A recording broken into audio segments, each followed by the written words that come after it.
Welcome, everyone, to the Comedy.law podcast, episode 5, To Kill a Mockingbird. I'm Max Langley, and I'm here with Shirelle and Keith. So,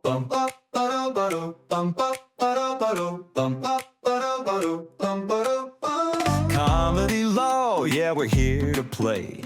Max, Shirelle, Keith leading the way. Lawyers with laughs and jokes to slay. Tune in, folks, it's Comedy.law today. So, Shirelle, this movie deals with Well, Max, before you start, I want you to know I read the book. What? I got it. I got the book and I read it, so I'm ready to go. That is And a knockoff book if I've ever seen one. look, I even turned to the correct page, and I'm going to read to you about To Kill A Mockingbird. Okay, I'm ready. I'm ready. Let's hear it. Okay, here we go. A one-hit wonders should hit so hard. Harper Lee's only novel is the oft-taught tale. By the way, Shirelle, were you taught To Kill a Mockingbird in school? Not quite that version. A version? One of the It was a versions. different version. Told by little Scout Finch watching her Alabama town rally behind a lying drunk's lying daughter who's up and accused an innocent African-American man of taking advantage of her. Lucky for Scout, he watches from a courtroom balcony as her lawyer father defends the man. She's got level-headed pals by her side, including Dill, who is famously modeled after Truman Capote. After a conclusion that leaves you both hopeful and haunted, toast to a sometimes sour justice system with a tequila shot that's guilty of packing a dill pickle punch. So, ready to go. Go ahead, Max. I like that. That's a pretty good synopsis of what's going on here. So, Shirelle, what did you think about the racial undertones of this novel? Was Harper Lee, was she, good-spirited or mean-spirited when she wrote this? I think she was definitely sympathetic to the Black experience. The story basically shows the injustice that Tom Robinson, I believe his name was. I told you I'm not good with names. But just what he experienced going through the whole court case, and even during the trial, the attorney Atticus, the questions he even asked the plaintiff or the accuser, I should say. I think to me, it really showed that Harper Lee probably was sympathetic, to people who experience injustice. Yeah, it was a real hard movie. It's the first time I watched the movie, and it was very difficult for me to watch that movie because of how bad the stereotypes were, Max. Yeah, it was a little bit rough for me too. I'd read the book though growing up, so I kind of knew the injustices that were going to happen there, and because I think the movie is pretty true to the book, and so you kind of know where it's going to go. It's just very unfortunate. That's the reality though. In 1981, so in 1981, if you're a Black man born in 81, you have a 1 in 3 chance of being incarcerated at some time in your life. I can't imagine what the numbers were for 1881. Somebody like Tom Robinson. Right. Yeah, to me, the whole takeaway for me from the movie was that Atticus Finch stands up against hatred, and it was a hard thing to do. There was a lot of ugliness in the end. We see the hatred represented by the drunk Bob Ewell. He attacks the children of Atticus Finch, and we have salvation of the children, but it was so difficult that lawyers still today are confronted with all the stereotypes, and we have to be prepared to deal with those. Yeah, I think even when it came to Boo, I mean, obviously there were a lot of there was a lot of racial tension in the film, but I think even when it came to Boo, people just kind of assumed that he was crazy or that he was mean or that he, had all these things happening, and really he was a sympathetic being to some extent. Now, obviously, we don't know everything about him, but the fact that he even saved the children when Bob Ewell, was that his name? He Yeah. attacked them. I think it's just judging a book by its cover, right? Like people tend to do that just because of what a person looks like or their background. They just assume, hey, this is the way the person is going to be. But then you end up getting surprised in the end with, like I said, the character Boo and how he helped the children. And that point, Shirelle, when Scout says, just ask him, he's right there. It's a very scary moment, because you're scared of the monster behind the door. And then when he steps out into the open, all those stereotypes are dealt with. You're right. We Right. don't we don't know a whole lot about him, but we know he's not the deranged, crazy guy at that point. He's the guy that just saved the children. Right. Right. I think Bob Ewell fell on his own knife.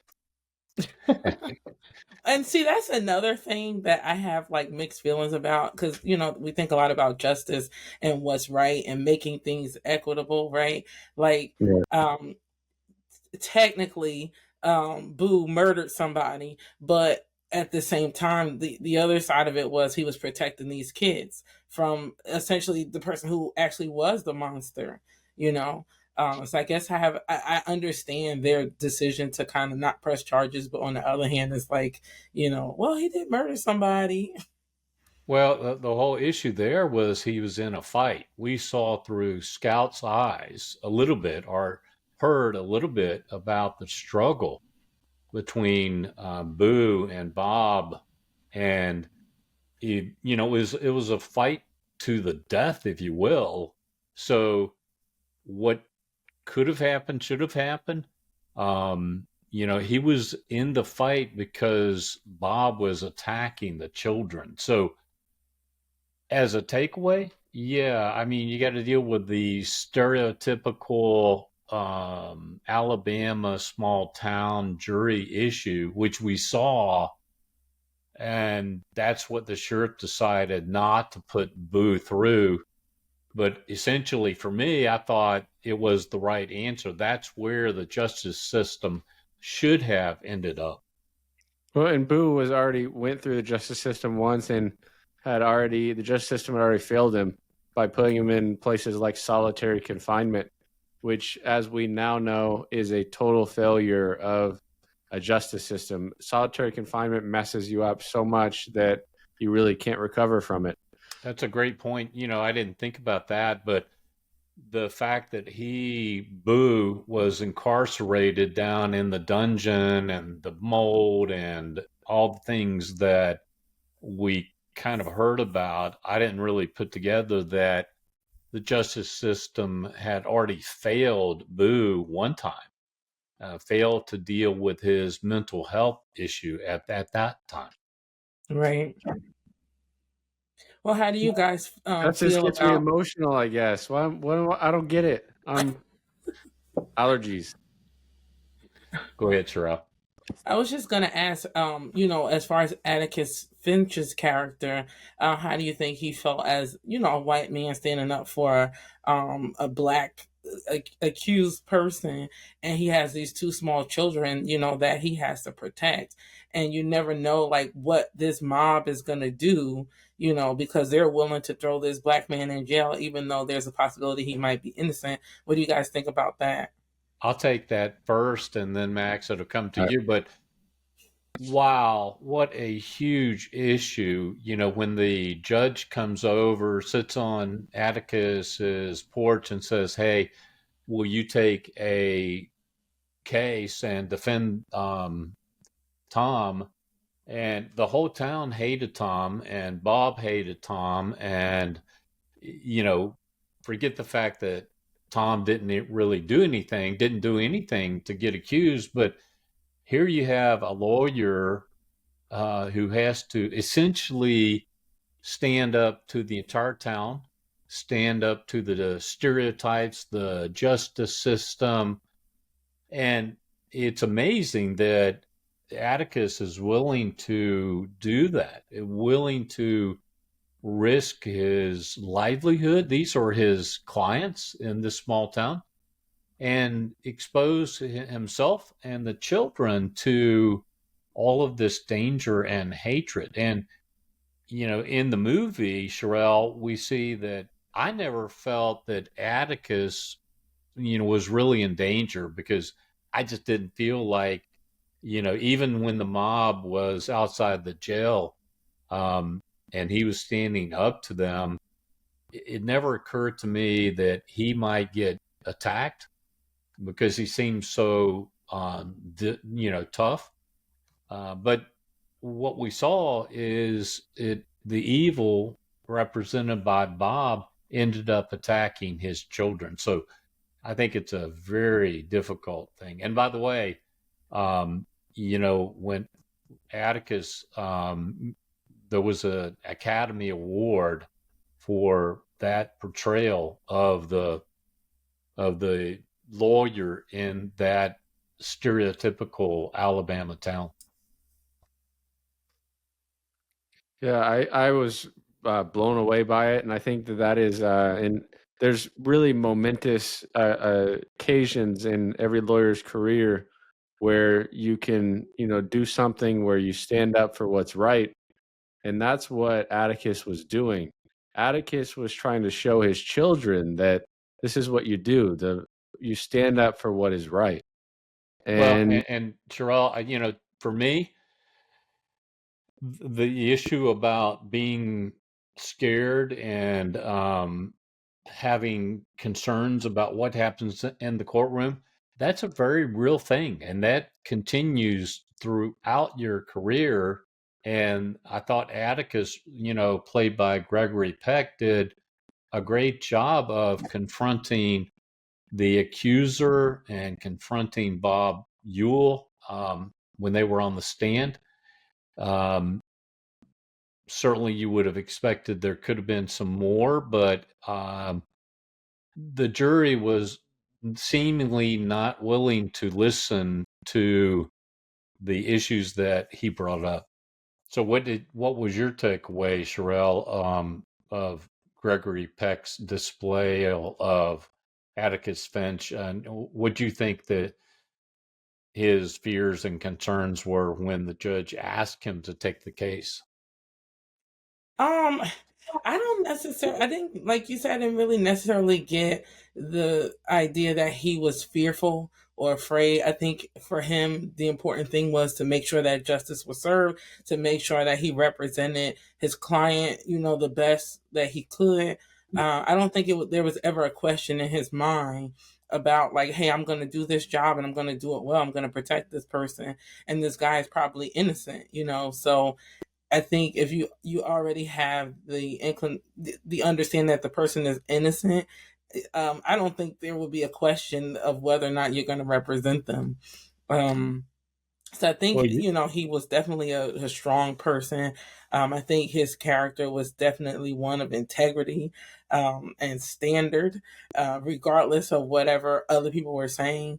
Um, I really appreciated his character, and I think that as you said, attorneys should model after Atticus Finch, where it's like, hey, I'm going to do what's right, I'm going to do the job the best way that I can. I think it's important to have integrity in that profession. well, and that's what a ton of lawyers have done. And based upon this movie, they've decided to become a lawyer, but what happens and what we saw about Atticus throughout the movie is that the character traits, the honesty, um, the willingness to confront stereotypes, it was demonstrated throughout the movie. So it wasn't just something that he adopted, he lived it. He lived it every day. Well, even if we talk about the kids for a second, just to kind of shift the conversation, Scout, there was one line that Jim had said to Scout that kind of made me chuckle a little bit. I don't remember exactly what the scene was, but he said to her, "Oh, I swear you act more and more like a girl every day." And I thought it was so, like obviously she is a girl, but I Well, I love kind that of she felt was. bad when they made her wear the dress too. Right. Yeah. Like, I mean, just I liked both of the kids and even the other little boy that was visiting for the summer, like the trio that was the three of them. I liked just how they interacted with each other. And Yeah. it was funny to me how Scout was the one who always got into fights, and her brother had to kind of like, not necessarily save her because it looked like she was winning, but he had to kind of like get her back Yeah, under control. get it done. Yeah. I just wonder if they, as kids understood the magnitude of what their dad was doing um, during the whole court case. That's what was so moving was when the preacher told Scout, "Hey, stand up.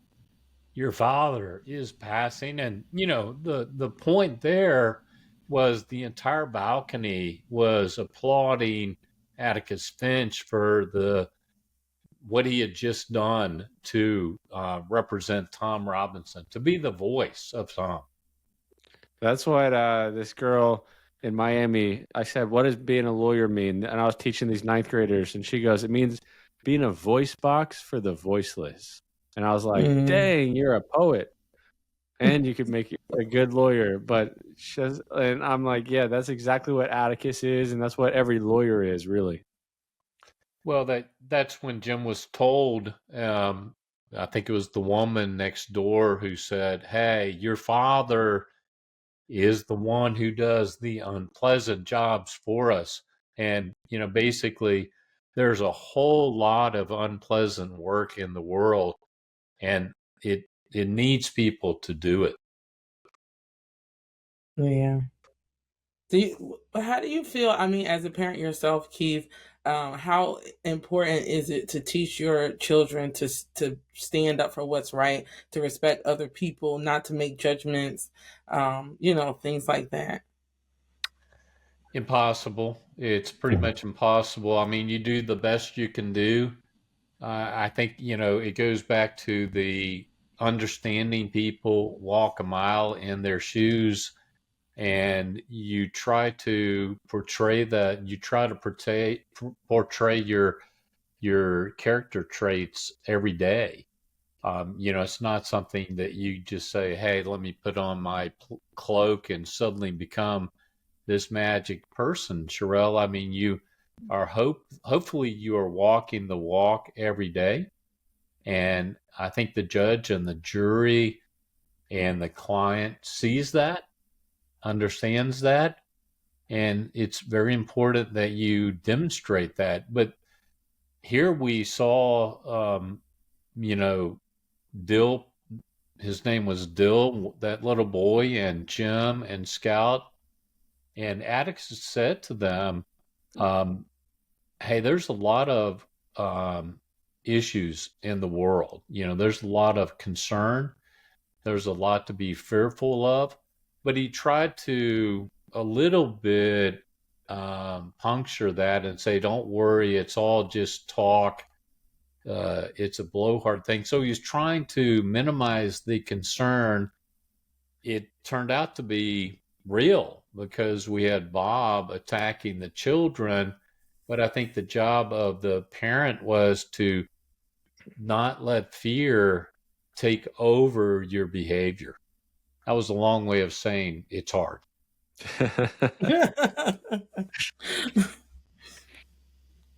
Mm. Yeah, I like when Atticus said, I wish I could protect you from everyone, but I can't.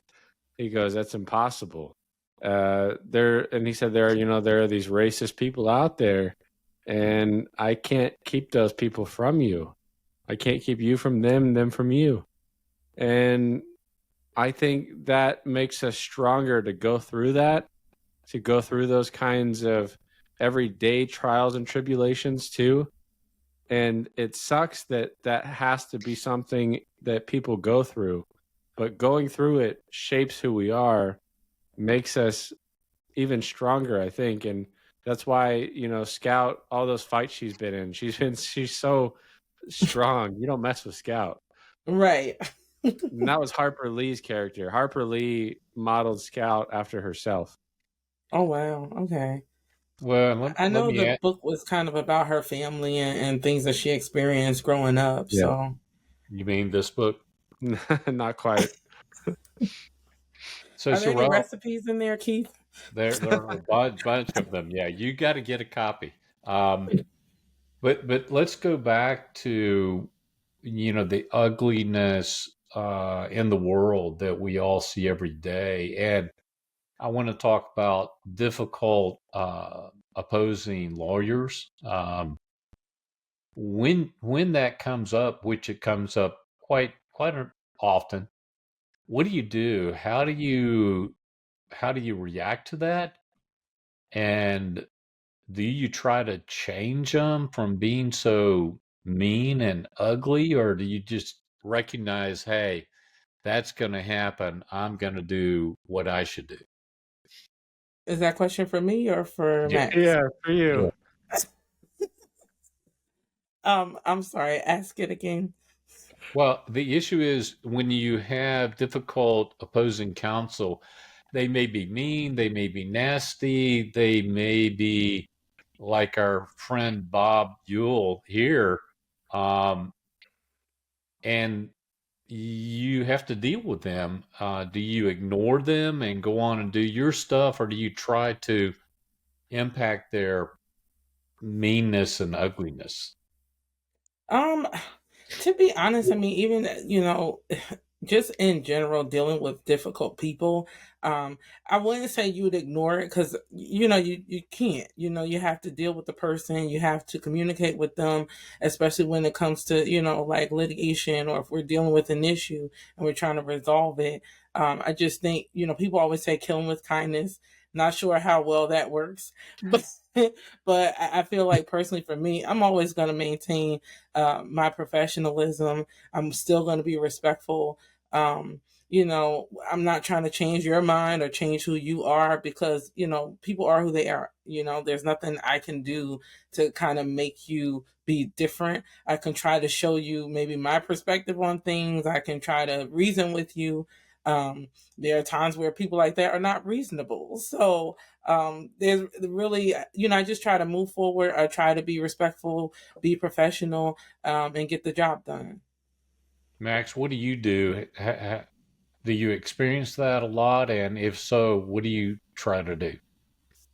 I don't experience it as much. I know, like, I'm pretty active on LinkedIn, so I know a lot of female attorneys experience it, and attorneys of color, unfortunately, experience it. But uh, people are pretty normal with me. The worst I've had is just people that don't really respond to the questions.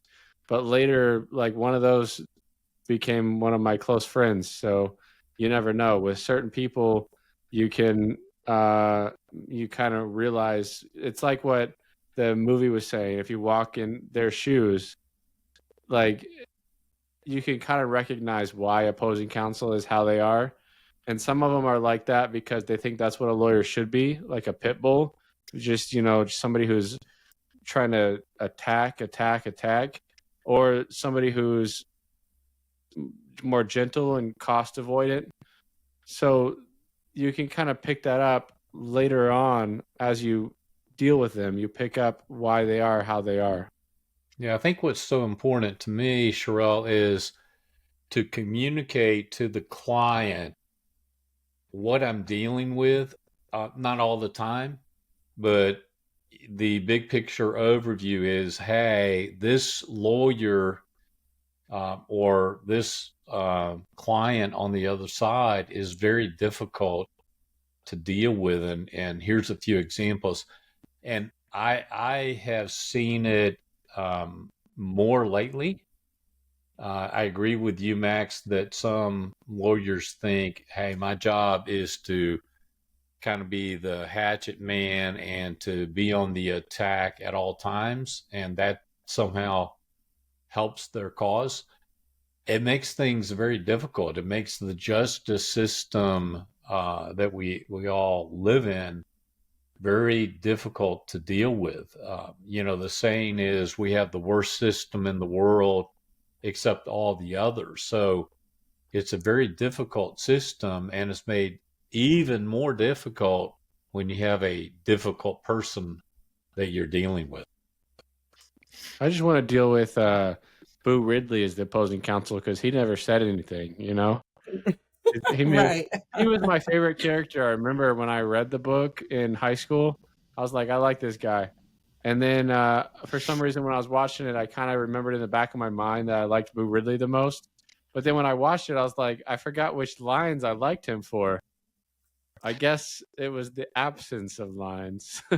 Well, the great thing is that's the film entree for Robert Duvall, and I kept looking because I saw that Robert Duvall was in the movie, and I kept looking for him. I looked on the jury, I looked at the judge, I looked at the sheriff.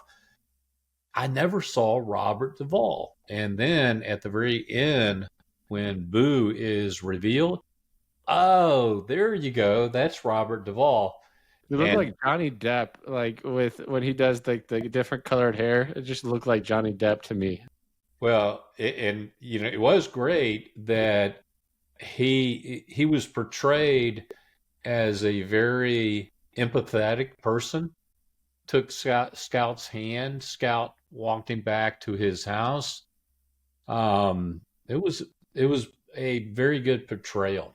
Yeah, you have no words, but I want you to convey every emotion that a human can Just make experience. faces. Yeah, I really liked Atticus's character, partially because when I had aspirations of being an attorney, I was always like, justice will be served. But I hey, it's think fair, watching dude. Law and Order too much kind of pushed me away from those dreams. But I mean, even at the end when he was ready to kind of turn Boo over to the authorities, I'm like, wow, he's definitely like, I'm gonna stick to being an upstanding Yeah, person, from to the justice for all. end. Yeah. Um, but yeah, he was my favorite. I definitely can appreciate somebody who was like wants to be on the right side of things. Well, you make a great point. I think Atticus Finch inspired a lot of people to become lawyers to stand up for truth and justice, and whether it's a criminal case. I kind of felt the same way. Um, but I think the inspiration is there. I think, at the end of the movie, he was actually ready to turn Jim in. He was thinking, hey, Jim killed Bob, and he never thought it was Boo. And the sheriff was the one who thought, hey, Boo stuck the knife into Bob.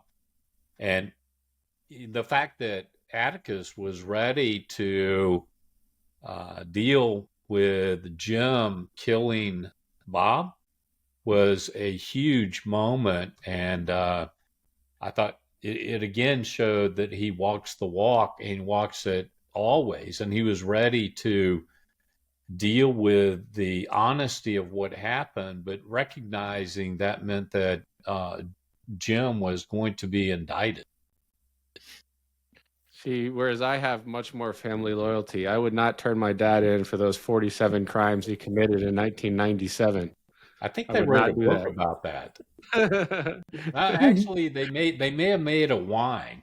I should look in the book, but 19 I think it crimes? was called 47 Crimes. I think it's called 19 crimes, but close, close. That was close. Mhm. I must I have mean, misread that last scene because I really thought that Atticus thought that Boo killed Bob. No, he thought Jim did because remember he goes, he goes, man, my memory is really getting shot because he goes, what is Jim, 12, 13? And he's talking about, is he going to go to juvie? or is he going to go to county? Oh, okay, yeah, I remember And that. Boo would not have the juvenile detention thing because he's like Robert Duvall was 29 when he played Boo, Oh and wow. Robert Duvall's still alive. That's crazy. 94. Don't jinx it. Knock on wood. For Yeah. that. Yeah, you know what's funny? I always like look up the actors of a movie to see like who's still alive. A lot of them have passed away, Oh but yeah, there because were a it's few people. 1962. Yeah. Yeah, there were a few people who are still alive. So I hope it's, Jim and Scout are still alive. They'd be pretty I young. think they are. Yeah, Yeah. And yeah. I'm Dill. pretty sure Scout Oh is, yeah. Yeah.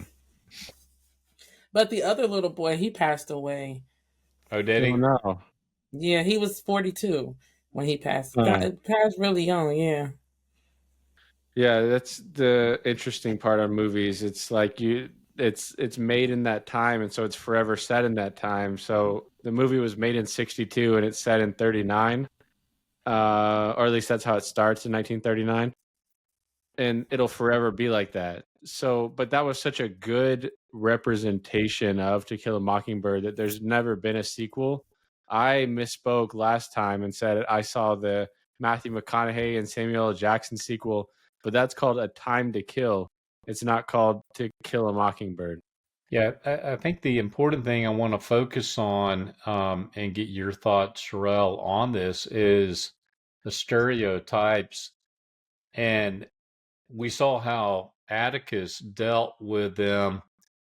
We, all of us, experience these stereotypes daily. Um, and I found that, it certainly helps to have the key players and the timeline and try to have a theme of what is going on, what happened. I call it an elevator speech, meaning from the time you get on the elevator until you get off, you have to be able to summarize what happened. Here, what happened was that we know that um, Bob Yule's daughter kissed Tom Robinson, and we know, that she talked about the chifforobe, and as far as I could tell, a chifforobe is kind of a piece of furniture. You can hang your clothes up in it, and there's a drawer.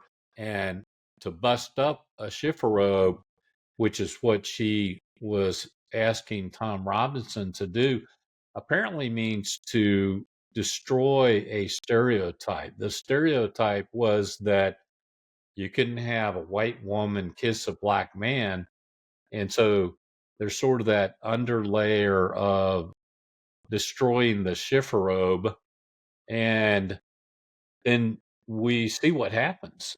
We see that the jury believes that Tom is guilty of something because of those lies. So that promotes a stereotype and really, really hard to deal with. What do you think?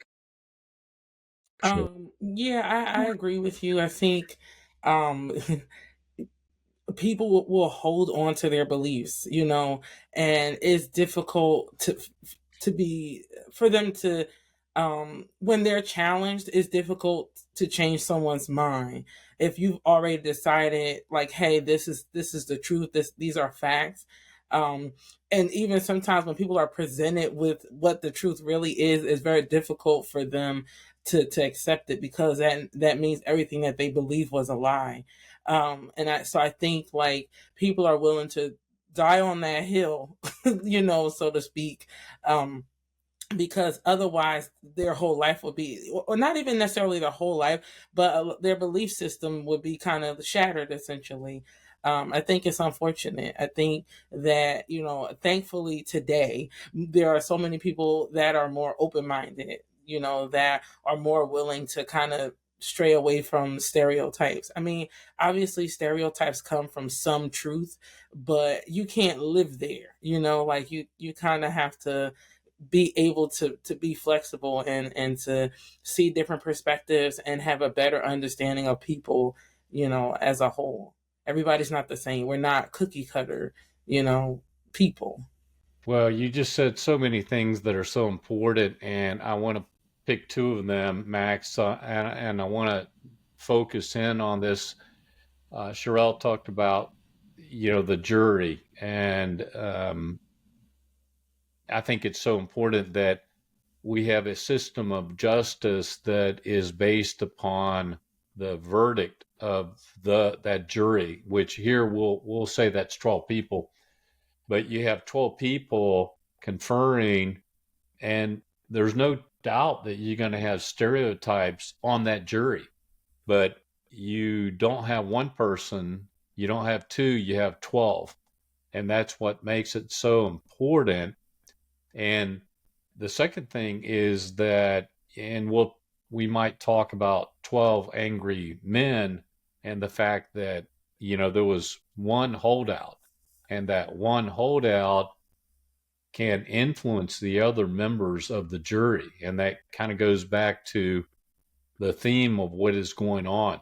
So, having said that, Max, what do you think about the jury system and the influence, the impact of stereotypes? I love the jury system, and it's supposed to be a cross section of the community, and I think it often is successfully a fair cross section of the community. So we get what we are designed to get, and what we're designed to get is something that is very good overall.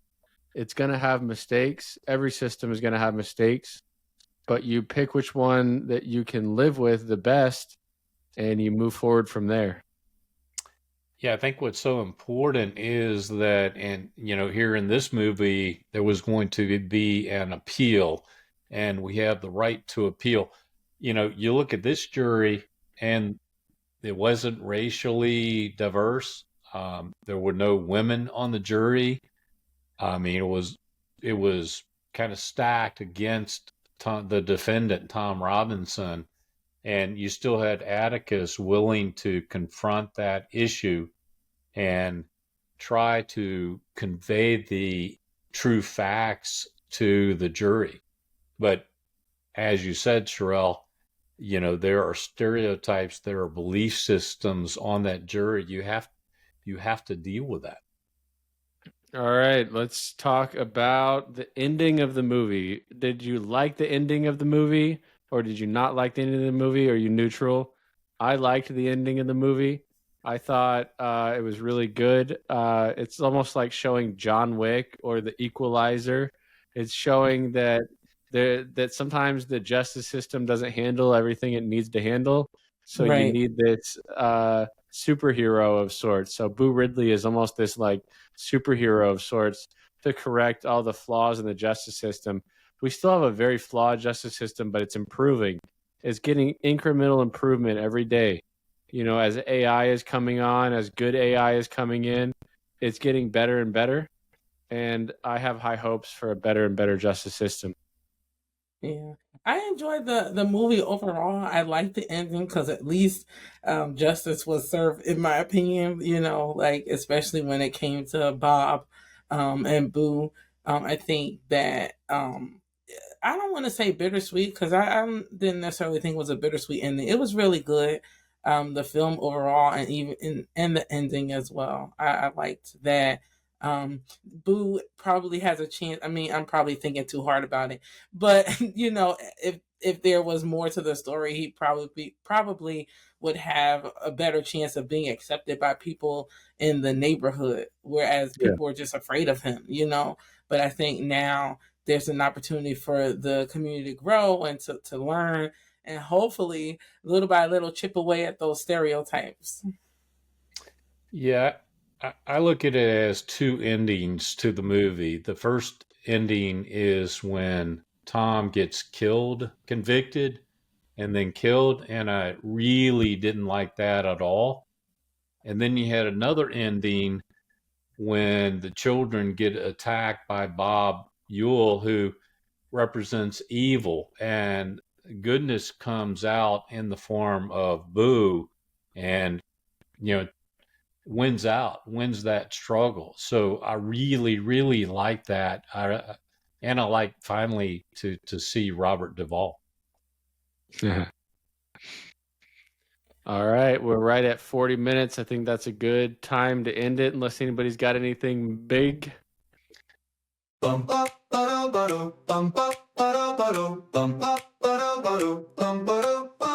Comedy.law, yeah, we're here to play. Max, Shirelle, Keith leading the way. Lawyers with laughs and jokes to slay. Tune in, folks, it's Comedy.law today.